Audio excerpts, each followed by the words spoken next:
Hello, good day and welcome. I will be answering JAMB 2020 Physics Past Question 29. A body rolls down a slope from a height of 100 meters. Its velocity at the foot of the slope is 20 meters per second. What percentage of its essential potential energy is converted to kinetic energy? Now A says 40%, B 35%, C 20%, and D 15%.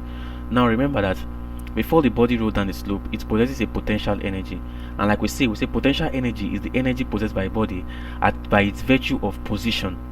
Now this potential energy is converted to kinetic energy that enables the body to roll down the slope, and kinetic energy we say is the energy possessed by a body by virtue of its motion. Now potential energy has been converted to kinetic energy, but we want to know the amount or the percentage of potential energy that has been converted into kinetic energy.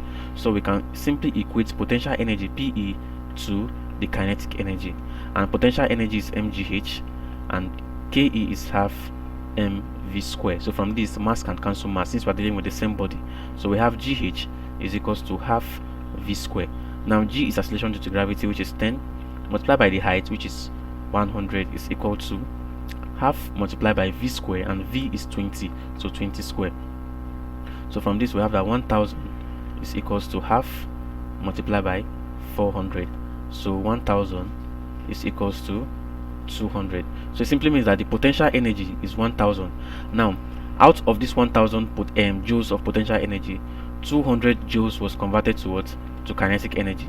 So it simply means that the percentage of potential energy converted to kinetic energy is equals to kinetic energy over potential energy multiplied by 100, and that is equals to 200 all over 1000 multiplied by 100, and that is equals to 20%.